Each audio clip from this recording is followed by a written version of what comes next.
ఏమైందమ్మా? ఎందుకు ఆగిపోయావు? ఎవరు నువ్వు? ఈ అడవిలోకి నన్నెందుకు తీసుకొచ్చావు? నిజంగా నా కూతురు గురించి నువ్వు తీసుకొచ్చావా? కూతురిని అడ్డం పెట్టుకుని నన్ను ఇంత దూరం రప్పించావా? లేదమ్మా, నీ కూతురు గురించే తీసుకొచ్చాను. ఇంక నీ మాటల మీద నాకు నమ్మకం పోయింది. అప్పటికి నా ఇంట్లో ఉన్న గౌరమ్మ చెప్తూనే ఉంది, బయటికి పోవద్దు, అపరిచితులని నమ్మద్దు అని. నేను వినలేదు. నిన్ను గుడ్డిగా నమ్మి ఇంత దూరం వచ్చేశాను.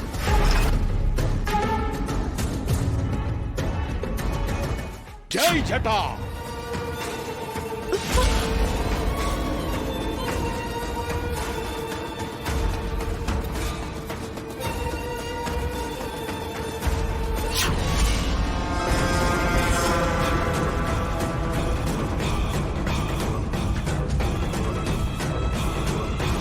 ఇప్పుడు నువ్వు నా ఆధీనంలో ఉన్నావు.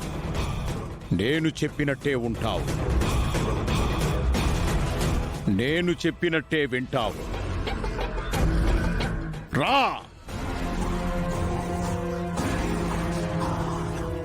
అదిగో సామి అవనేం తీసుకొని వస్తున్నాడు.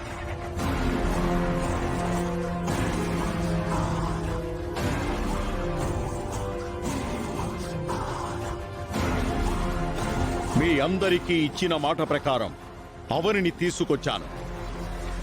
మీరు చెప్పిన తర్వాత ఏ కార్యమైనా జరగకుండా ఉంటుందో చెప్పండి. మనకు ఈ అవని వల్లే అడుగడుగునా సమస్యలొస్తున్నాయి.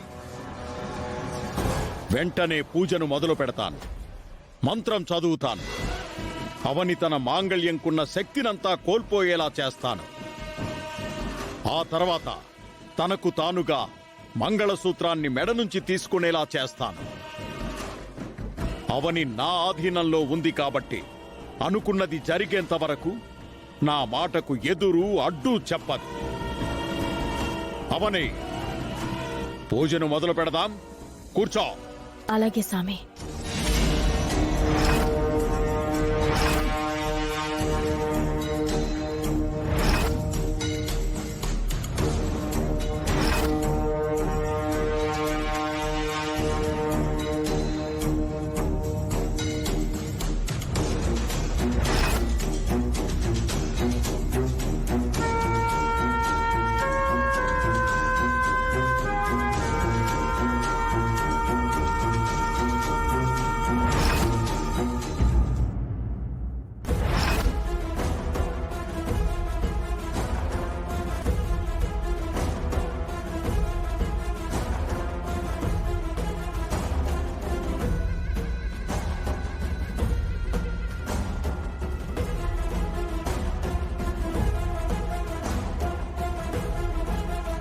నేను రేఖను గీసి అవనికి రక్షణ కల్పించాలని ఎంతో ప్రయత్నించగా ఆ మాంత్రికుడు తన యుక్తితో అవనిని అపహరించుకుపోయాడు.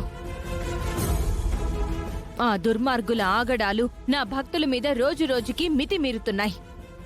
అందుకే వారి మీద నేను యుద్ధం ప్రకటించాల్సిన సమయం ఆసన్నమైంది. అవనిని ఇబ్బంది పెట్టాలని చూస్తున్న ఆ మాంత్రికుణ్ణి నేను అంతం చేస్తాను.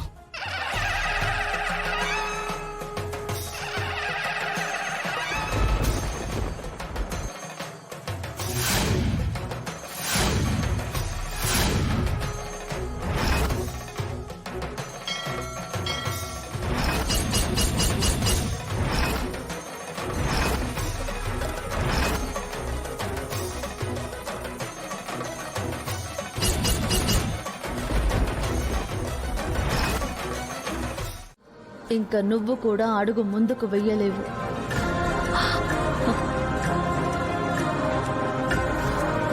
ఇప్పుడు నా భక్తురాల్ని నేను ఎలా కాపాడుకోవాలి? అక్కడ అవని పరిస్థితి ఏమిటో నాకు అర్థం కావడం లేదు.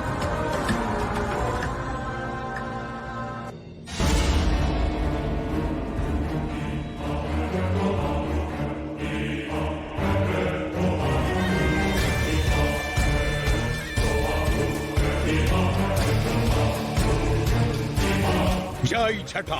అవని, నేను వేసినట్టు వేయి.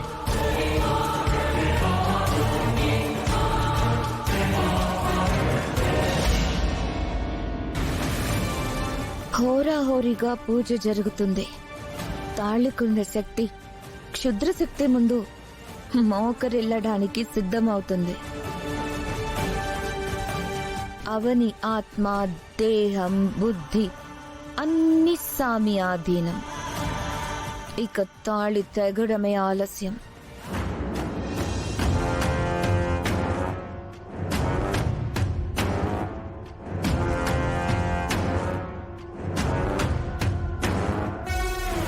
అవని తాళిని తీయించడానికి గల పూజ పరిపూర్ణమయ్యింది. ఇంతకాలంగా నువ్వు కాపాడుకున్న తాళికి ఇప్పుడు దూరం కాబోతున్నావు. ఈ అదృష్టం మాయాకు వరించబోతోంది. తాళిని నీ స్వహస్తాలతో తీసి నాకు సమర్పించు.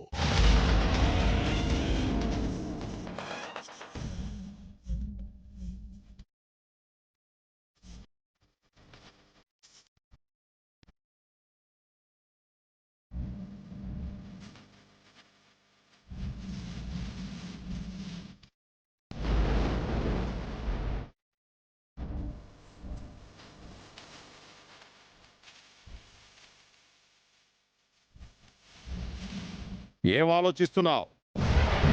తాళిని తీసి నాకు సమర్పించు. ప్రాణాలతో బయటపడతావు, లేదంటే అమ్మవారికి బలైపోతావు.